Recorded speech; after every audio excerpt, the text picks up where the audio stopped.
আদরের ছেলেমেয়েরা, গতকাল তোমাদের আমি সমাস শুরু করেছিলাম। এর আগের দিন যেটুকু সমাসে পড়িয়েছি সেটুকু একটুখানি ভালো করে ঝালিয়ে নিই আমরা।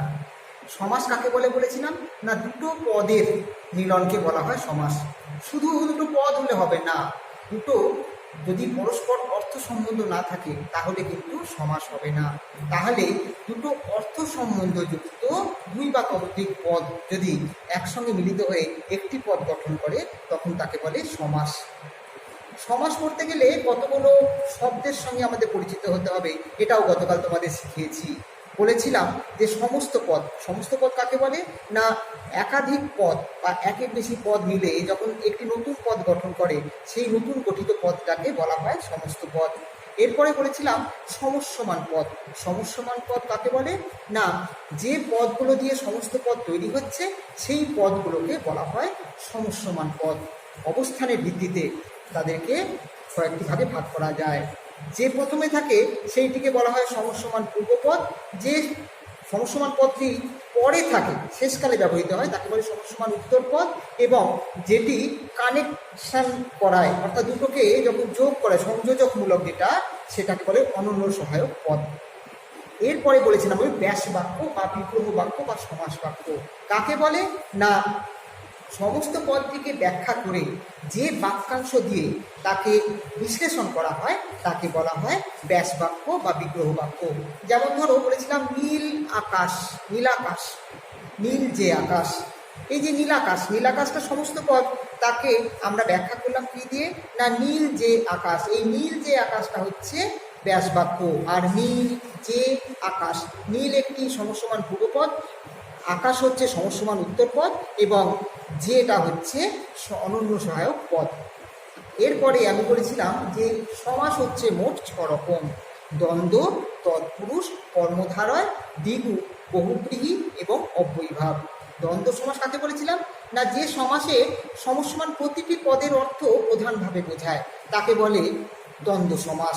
যেমন ধরো কর্তা ও গিন্নি হয়ে গেল কর্তা গিন্নি, বাবা ও মা হয়ে গেল বাবা মা, ভাই ও বোন হয়ে গেল ভাই বোন, কাগজ পত্র, কাগজ ও পত্র, সাদা ও কালো, সাদা কালো। এগুলো প্রত্যেকটি হচ্ছে দ্বন্দ্ব সমাসের উদাহরণ। আরও একটি উদাহরণ দিয়েছিলাম আমরা। আমরা বোঝাতে শুধুমাত্র আমি ও তুমি বললে হবে না, সেখানে তৃতীয় ব্যক্তি উপস্থিত থাকতে পারে। সুতরাং আমি, তুমি ও সে হবে আমরা, অথবা আমি ও তুমি, তাকেও আমরা আমরা বলি। এরপরে বলেছিলাম যে যদি তোমরা বলি, সেখানে তো আমি নেই, তাহলে কি হবে তুমি ও সে। এরপরে যদি বলি তারা, সেখানে না আছে আমি, না আছো তুমি, তাহলে কে আছে সেখানে আছে সে এবং সে, তখন হয়ে যাবে তারা। এগুলো শব্দ হচ্ছে দ্বন্দ্ব সমাসের উদাহরণ। এরপরে আমি বলেছিলাম তৎপুরুষ সমাস। তৎপুরুষ সমাস কাকে বলে? তৎপুরুষ সমাসের ক্ষেত্রে কারকের সংজ্ঞাটা মনে রাখতে হবে। কারক বিভক্তি যদি আমরা না জানি তাহলে কিন্তু তৎপুরুষ সমাস আমরা পারবো না। কেন না, কারকের বিভক্তি চিহ্ন প্রথমা বা পূর্ব পদে বসে। সমসমান পূর্বপদে আমরা দেখতে পাই যে কারকের বিভক্তি চিহ্ন বসছে এবং উত্তর পদের প্রাধান্য যে সমাসে তাকে বলে তৎপুরুষ সমাস। কারকের বিভক্তি চিহ্ন তো নানা রকম হয়। প্রথমাতে আমরা দেখেছি কোনো বিভক্তি চিহ্ন থাকে না, দ্বিতীয়াতে এবং চতুর্থীতে কে রে, তৃতীয়াতে দ্বারা দেয়া কর্তৃক, পঞ্চমীতে থাকে হইতে থেকে চেয়ে অপেক্ষা, ষষ্ঠীতে থাকে র বা এর, সপ্তমীতে থাকে কি অন্ত্যেস্ত এ তে। আমরা দ্বিতীয়া, যেমন ধরো কাপড় কাচা, কাপড়কে কাচা, কি কাচা, কাপড়কে কাচা, কাপড় কাচা, যে কে বসলো, কে এটা হচ্ছে দ্বিতীয় বিভক্তি, তাহলে এটা হচ্ছে তৎপুরুষ সমাসের উদাহরণ। এবং যেহেতু কে দ্বিতীয় বিভক্তি সেই জন্য দ্বিতীয় তৎপুরুষের উদাহরণ এটা। অথবা রথ দেখা, গতকাল আমি বলেছিলাম রথকে দেখা, রথকে দেখা হচ্ছে রথ দেখা। কলা বেচা, কলাকে বেচা, এই যে কে বিভক্তি বসছে এগুলো সবই হচ্ছে দ্বিতীয় তৎপুরুষের উদাহরণ। তৃতীয় তৎপুরুষ কীরকম? তৃতীয় তৎপুরুষ বলেছিলাম দা কাটা, দা দিয়ে কাটা বলেছিলাম না তোমাদেরকে। তারপরে বলেছিলাম মনে করো যে বজ্রাহত, বজ্র দিয়ে আহত, বজ্রাহত, বজ্র দ্বারা আহত, দ্বারা বা দিয়া বসলে পরে তৃতীয় তৎপুরুষ, তাহলে এটা তৃতীয় তৎপুরুষ সমাসের উদাহরণ। এরপরে আমি বলছিলাম মনে করো যে আরও চতুর্থী তৎপুরুষ, চতুর্থী তৎপুরুষ কীরকম? চতুর্থী তৎপুরুষে কে রে থাকে, আরও বলেছিলাম যে জন্য বা নিমিত্ত থাকে। যেমন ধরো যে দেবতা নিবেদিত, দেবতাকে নিবেদিত, এটা চতুর্থী তৎপুরুষ। আবার ধরো রান্নাঘর, রান্নার নিমিত্ত ঘর বা রান্নার জন্য ঘর, স্নান ঘর, স্নানের নিমিত্ত ঘর, এগুলো সবই হচ্ছে চতুর্থী তৎপুরুষের উদাহরণ। ঠিক আছে। এরপরে পঞ্চমী তৎপুরুষ। পঞ্চমী তৎপুরুষটা কাকে বলে? পঞ্চমী তৎপুরুষ হচ্ছে যেখানে হইতে থেকে যে অপেক্ষা বসবে। যেমন ধরো স্কুল পালানো, স্কুল থেকে পালানো। বিদেশাগত, বিদেশ থেকে আগত। তারপরে ষষ্ঠী তৎপুরুষ। ষষ্ঠী তৎপুরুষ উদাহরণ কীরকম বলেছিলাম? ষষ্ঠী তৎপুরুষ হলো গঙ্গা জল, গঙ্গার জল। ষষ্ঠী র বা এর বসলে পরে ষষ্ঠী তৎপুরুষ হয়। তারপর ধরো বনফুল, বনের ফুল, বনফুল, এটাও হচ্ছে ষষ্ঠী তৎপুরুষ উদাহরণ। এরপরে তোমাদের কয়েকটা বলেছিলাম, যেমন ধরো রাজপথ, পথের রাজা। রাজার পথ বললে পরে হবে না, রাজা চলে না, সবাই চলে, সুতরাং পথের রাজা হবে রাজপথ। ঠিক আছে। তেমনি রাজহংস, রাজার হংস নয়, রাজার হাঁস নয়। হংস মানে তো হাঁস বা ডাক, তাহলে কী হবে ওটা? না, হংসের রাজা, সে হবে রাজহংস। রাজমিস্ত্রি, ম্যাসন যাকে ইংলিশে বলা হয়, তাহলে রাজমিস্ত্রি হবে, রাজার মিস্ত্রি না, সে তো আমাদের বাড়িও বানায়, আমরা তো কেউ রাজা নই, তাহলে কি হবে? না, মিস্ত্রিদের রাজা। এগুলো সবই হচ্ছে ষষ্ঠী তৎপুরুষের উদাহরণ। এরপরে বলেছিলাম যে সপ্তমী তৎপুরুষ। সপ্তমী তৎপুরুষ কীরকম? না, বলেছিলাম যে তৎপুরুষ এই গলা ধাক্কা, গলায় ধাক্কা, গাছ পাকা, গাছে পাকা, তেলে ভাজা, তেলে ভাজা, যেটা, এগুলো সবই হচ্ছে সপ্তমী তৎপুরুষের উদাহরণ। জলমগ্ন, জলে মগ্ন, এগুলো সবই হচ্ছে তৎপুরুষ সমাসের উদাহরণের। আমি যে কটা বললাম সেগুলো দ্বিতীয়া থেকে সপ্তমী অবধি। এছাড়াও কিছু তৎপুরুষ সমাস রয়েছে, যেমন ধরো উপপদ তৎপুরুষ সমাস, নং তৎপুরুষ সমাস এবং ব্যাপ্তার্থক তৎপুরুষ সমাস, এগুলো রয়েছে। আমরা আজকে ব্যাখ্যা করব উপপদ তৎপুরুষ সমাস। উপপদ তৎপুরুষ সমাস করতে গেলে আমাদের একটা জিনিস শিখতে হবে, সেটা হচ্ছে প্রত্যয়। প্রত্যয় আমাদের কিন্তু আমাদের নাগাল্যান্ডের সিলেবাসে প্রত্যয়টা নেই। তাহলে প্রত্যয়টা যদি না শেখাই তাহলে কিন্তু উপপদ তৎপুরুষ সমাস তোমাদেরকে আমি শেখাতে পারবো না। তাই প্রত্যয়টা আমি সংক্ষেপে একটু আলোচনা করে দেব। আজকে আমরা শিখব উপপদ তৎপুরুষ সমাস।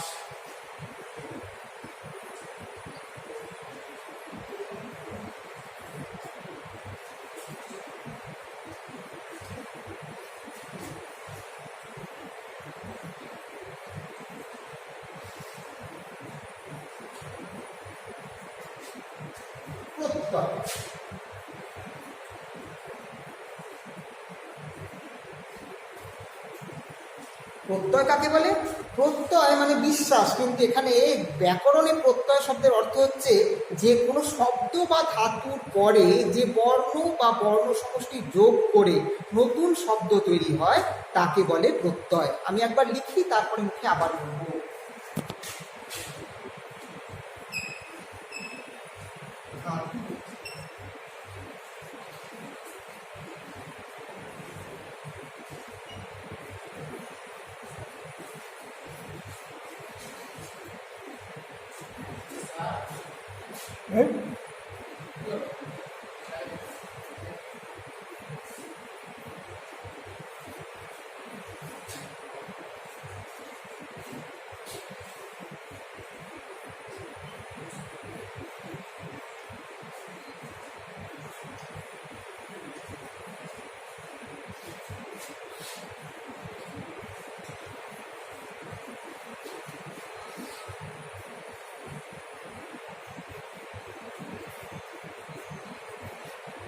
কি লিখলাম তাহলে? না, সব ধাতু বা শব্দের পরে যে বর্ণ বা বর্ণ সমষ্টি, বর্ণগুচ্ছ দিয়ে নতুন শব্দ তৈরি হয় সেই বর্ণ বা বর্ণগুচ্ছকে বলা হয় প্রত্যয়। এখন ধাতু শব্দের সঙ্গে আমরা পরিচিত কিনা জানি না, ক্রিয়াপদের যে সোর্স বা মূল তাকে বলা হয় ধাতু। যেমন ধরো করা, কোনো একটা কাজ করছি আমি, এই যে করা, কর, কর ধাতু বা ক্রি ধাতু থেকে আসছে। হ্যাঁ, ঘূর্ণটাও তো কিন্তু একটা কাজ, শোয়াটা একটা কাজ, সি ধাতু থেকে আসছে, প্রত্যেকটা হচ্ছে একটা ধাতু। তাহলে ধাতু কাকে বলে বললাম? না, ক্রিয়াপদের যে মূল, যার the root of any verb, তাকেই বলা হয় ধাতু। ঠিক আছে, ক্রিয়াপদের যে মূল তাকেই বলা হয় ধাতু। এখন ধরো যে কোনো কাজ বা অ্যাকশান, সেই অ্যাকশানটা যেভাবে সোর্স, তার যে সোর্স বা রুট তাকেই বলা হয় ধাতু। এখন ধাতু এবং শব্দের পরে যে বর্ণ বা বর্ণ সমষ্টি যোগ করে নতুন শব্দ তৈরি হয় সেই বর্ণ বা বর্ণ সমষ্টিকে বলা হয় প্রত্যয়। সেই অনুযায়ী প্রত্যয় আবার দুরকম, একটা হচ্ছে হৃৎ প্রত্যয়, একটা হচ্ছে তদ্ধিত প্রত্যয়। ধাতুর পরে যে বর্ণগড় বা বর্ণ সমষ্টি যোগ করে নতুন শব্দ আমরা তৈরি করছি তাকে বলে কৃৎ প্রত্যয় বা ধাতু প্রত্যয়। আর একটা হচ্ছে তদ্ধিত প্রত্যয় বা শব্দ প্রত্যয়। শব্দের পরে যে বর্ণ বা বর্ণ সমষ্টি যোগ করে আমরা নতুন শব্দ তৈরি করছি তাকে বলে তদ্ধিত প্রত্যয় বা ধাতু প্রত্যয়। আমি একটু লিখে দিলে পরে পরিষ্কার হয়ে যাবে। যেমন ধরো হচ্ছে ধাতু।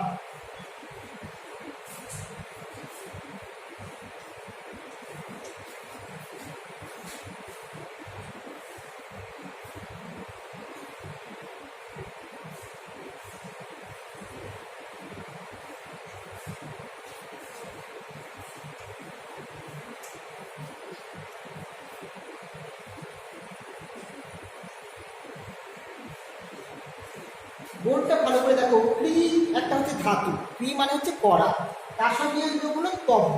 তব্যর এমনি কোনো মানে হয় না। তব্য হচ্ছে বর্ণ সমষ্টি ত, ব আর অনুদাস্ত জ, এই দুটো মিলে হলো তব্য। এই বর্ণ সমষ্টি যোগ করে একটা নতুন শব্দ গঠন করলাম কর্তব্য। কর্তব্য মানে হচ্ছে যা করা উচিত, যা করা উচিত। এই যে তব্য, এটাই হচ্ছে প্রত্যয়।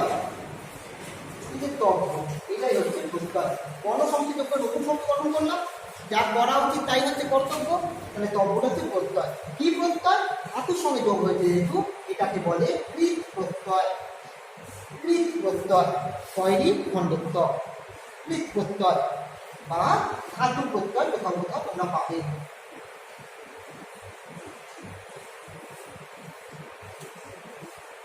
এরপরে বলেছি তদ্ধিত প্রত্যয়। যেমন ধরো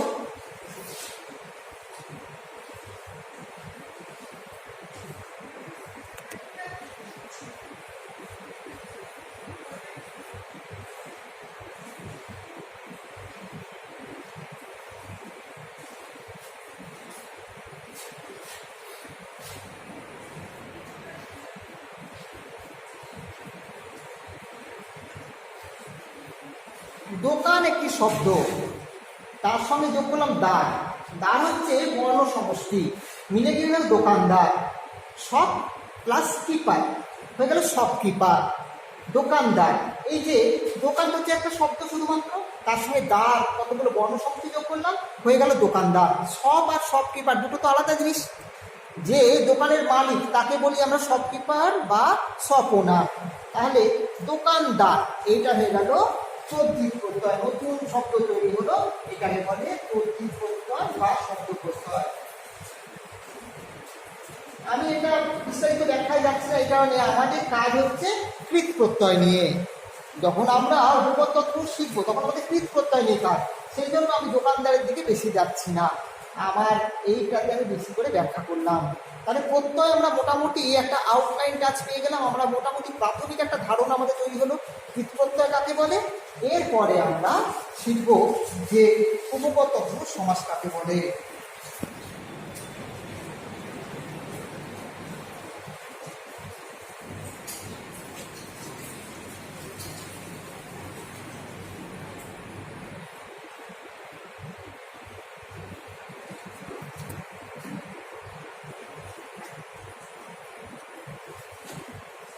এরপরে আরেকটি শব্দ আমাদের জানতে হবে, উপপদ কাকে বলে।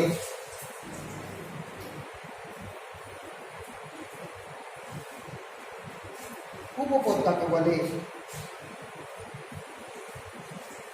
উপপদ তৎপুরুষ শিখতে গেলে পরে আমাদের একটু সময় লাগে।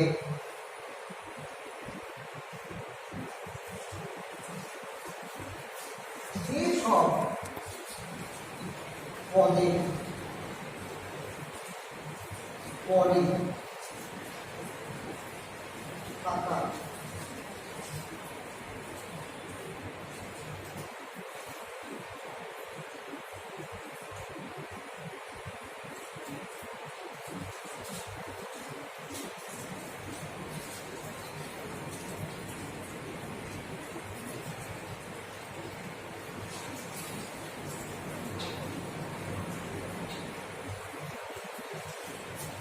যেসব পদের পরে থাকা ধাতুর পর কৃৎ প্রত্যয় হয় তাদেরকে বলে উপপদ। উদাহরণ না দিলে পরে পরিষ্কার হবে না ব্যাপারটা। পঙ্ক,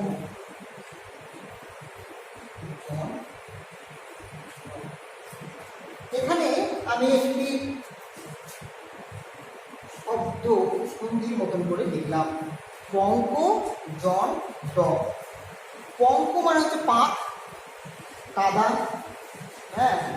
তারপরে জন, জন হচ্ছে ধাতু আর ড হচ্ছে প্রত্যয়। এই জন হচ্ছে ধাতু, আর ধাতুর পরে যে বর্ণ বা বর্ণ সমষ্টি যোগ করে নতুন বর্ণ দিয়ে তাকে বলে কৃত প্রত্যয়, তাহলে এটা কৃত প্রত্যয়। আমরা কৃত প্রত্যয় আগে শিখে ফেলেছি। তাহলে যেসব পদে পরে থাকা ধাতু পরে কৃত প্রত্যয় হয় তাদেরকে বলে উপপদ। তাহলে উপপদ বলতে হলো যেসব পদের পরে থাকা ধাতুর পর কৃত প্রত্যয় হয় তাদেরকে বলে উপপদ। তাহলে উপপদ হচ্ছে পঙ্ক।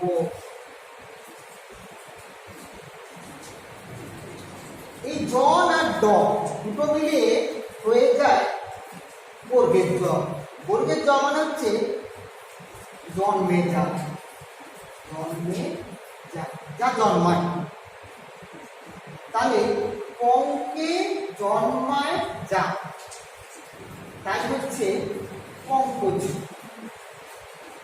পঙ্কজ মানে আমরা জানি লোটাস বা পদ্ম ফুল। পঙ্কে অনেক কিছু জন্মায়, কিন্তু পঙ্কজ বলতে আমরা শুধু পদ্ম ফুলকে বুঝি। তাহলে পঙ্কটা হচ্ছে উপপদ। যে সকল পদের পরে থাকা ধাতুর পর কৃত প্রত্যয় হয় তাদেরকে বলে উপপদ। উপপদ হচ্ছে পঙ্ক, তারপরে জন ধাতু কৃত প্রত্যয়, হয়ে গেল পঙ্কজ। এরপরে আমরা উপপদ তৎপুরুষ সমাসটা শিখবো। আশা করি তোমাদের পরিষ্কার হলো কিছুটা।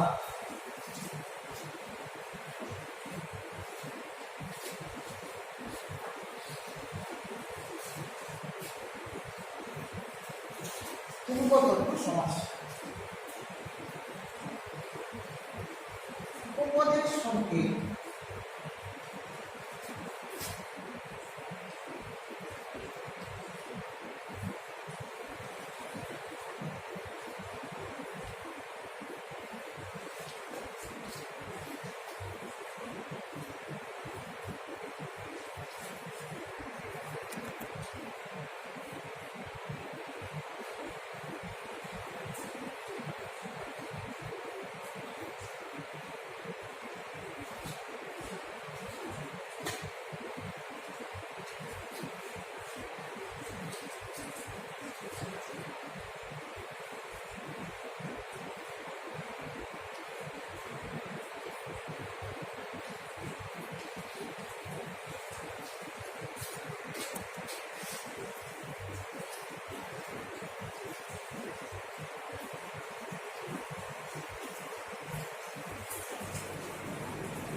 উপপদের সঙ্গে কৃদন্ত পদের সমাসকে উপপদ তৎপুরুষ সমাস বলে। কৃদন্ত পদ কাকে বলে?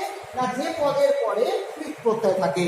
যেসব পদের পরে কৃত প্রত্যয় থাকে তাদেরকে, মানে শেষকালে কৃত প্রত্যয় থাকে তাদেরকে বলে কৃদন্ত পদ। উপপদের সঙ্গে কৃদন্ত পদের সমাসকে বলা হয় উপপদ তৎপুরুষ সমাস।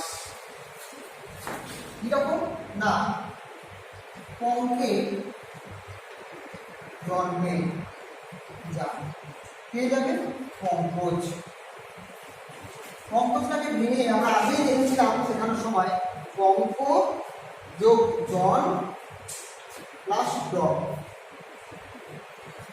পঙ্ক উপপদ, তার সঙ্গে জন ড মানে হচ্ছে জগতের জ। এই কৃদন্ত পদ, বর্গের জটা হচ্ছে কৃদন্ত পদ। এই পঙ্কর সঙ্গে পঙ্কজ উপপদ, উপপদের সঙ্গে কৃদন্ত পদের যে সমাস তাকে বলে উপপদ তৎপুরুষ সমাস। কৃদন্ত পদ হচ্ছে জন, বর্গের জ, আর পঙ্কজ উপপদ। তাহলে উপপদের সঙ্গে বর্গের জয়, পঙ্কের সঙ্গে বর্গের জয় যে সমাস, উপপদের সঙ্গে কৃদন্ত পদের যে সমাস তাকে বলে উপপদ তৎপুরুষ সমাস। যেমন আর একটা দিন, অগ্রে জন্মে যে অগ্রজ, বড় ভাইকে আমরা অগ্রজ বলি না, দাদাকে অগ্রে মানে যে আগে আগে জন্মায় যে তাকে বলে অগ্রজ। এটাকে যদি আমরা ভাঙি তাহলে কি দাঁড়াবে? অগ্র যোগ জন যোগ ড। আমি জানি যে তোমরা পর্দার ওপারে নিশ্চয়ই পড়াশোনা করছো। অগ্রটা হচ্ছে উপপদ, জন আর ড মিলে হয়ে গেল বর্গের জ। এই বর্গের জটা হচ্ছে কৃদন্ত পদ, এই দুটো মিলে হয়ে গেল সমাস, উপপদ তৎপুরুষ সমাস অগ্রজ। একই রকম অনুজ তাই হবে। অনুজে জন্মে যার ছোট ভাই ইন্দ্রজিৎ। কোন কোন ছেলের নাম হয় ইন্দ্রজিৎ? ইন্দ্রজিৎটা কি হবে? ইন্দ্রকে জয় করেছে যে, তাকে বলে ইন্দ্রজিৎ। ইন্দ্রকে জয় করেছেন যিনি, বা ইন্দ্রকে জয় করেছেন যিনি, দেবরাজ ইন্দ্রকে, তার নাম ইন্দ্রজিৎ। ইন্দ্রজিৎ কার নাম ছিল? মেঘনাদের নাম ছিল। রাবণের পুত্র, মন্দোদরীর পুত্র, রাবণ এবং মন্দোদরীর পুত্রের নাম ছিল ইন্দ্রজিৎ বা মেঘনাদ। মেঘের আড়াল থেকে যুদ্ধ করতেন বলে মেঘনাদ, আর ইন্দ্রজিৎ তার আর এক নাম ছিল। ইন্দ্রকে তিনি জয় করেছিলেন। ইন্দ্রকে জয় করেছে যে, এটাকে যদি আমরা ভাঙি তাহলে দাঁড়াবে ইন্দ্র যোগ জি, জি যোগ কি। এই জি যোগ কি মানে জিত। এই জিত মানে হচ্ছে জয় করেছে যে। ইন্দ্র হচ্ছে উপপদ, জিত হচ্ছে কৃদন্ত পদ। ইন্দ্র আর জিত দুটো মিলে হয়ে গেল ইন্দ্রজিৎ। এইগুলোকে বলে উপপদ তৎপুরুষ সমাস। আশা করি উপপদ তৎপুরুষ সমাস তোমাদের কাছে পরিষ্কার হয়ে গেছে। এরপরে আমরা দেখা করব নয় তৎপুরুষ সমাস বা নয় তৎপুরুষ সমাস।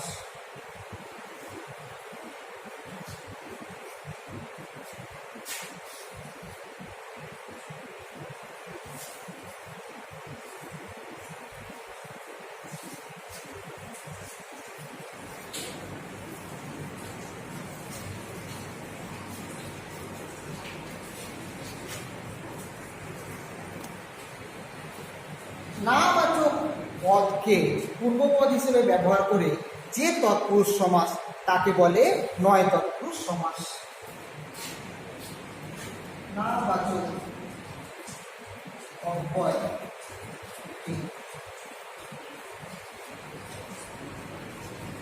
পূর্বপদ করে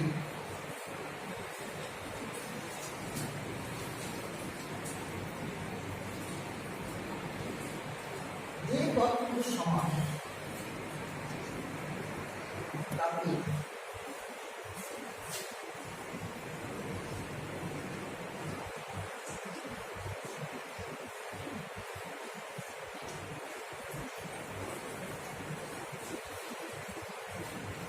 নাবাচক নেগেটিভিটি বুঝিয়ে যে তৎপুরুষ সমাস নাবাচক অব্যয়কে পূর্বপদ, অব্যয় মানে যে পদের কোনো লিঙ্গ, কোনো বচন, কোনো কালে কোনো পরিবর্তন হয় না, তাকে পূর্বপদ করে আগের পদ করে যে তৎপুরুষ সমাস তাকে বলে নয় তৎপুরুষ সমাস। যেমন ধরো নিষ্প্রয়োজন,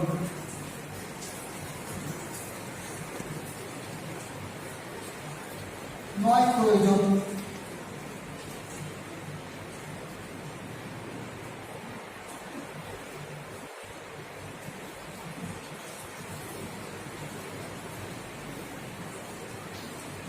অনাবশ্যক, নয় আবশ্যক, কম্পালসারি নয়, ঐচ্ছিক, এটা নয় আবশ্যক অনাবশ্যক, তাকে বলে নয় তৎপুরুষের উদাহরণ।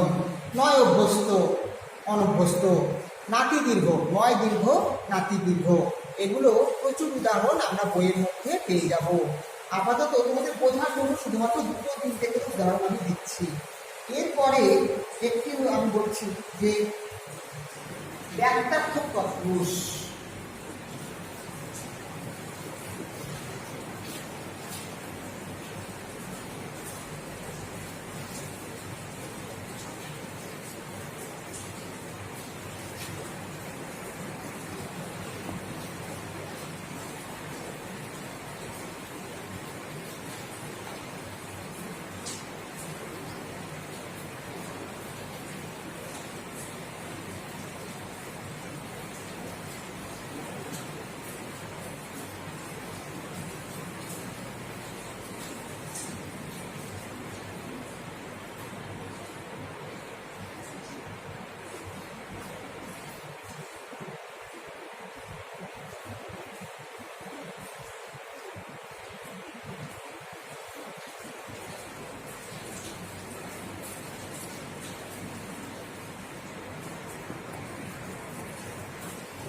ব্যাপ্তি বা বিস্তার বুঝিয়ে যে তৎপুরুষ সমাস তাকে বলে ব্যাপ্তার্থক তৎপুরুষ সমাস।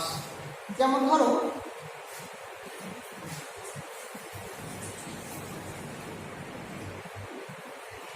চিরসুখী,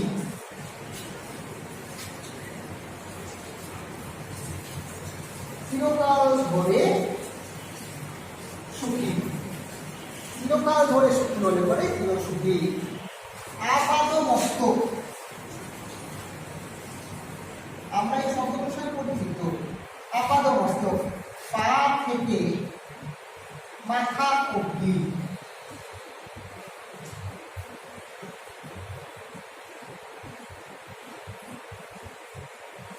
পা থেকে মাথা অবধি তাকে বলে আপাদ মস্তক।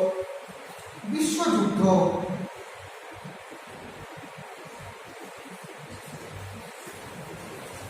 বিশ্ব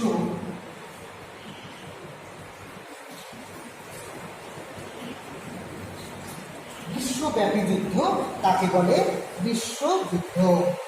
আমাদের আপাতত আজকে এটুকুই থাক, আবার আগামী পর্বে দেখা হবে।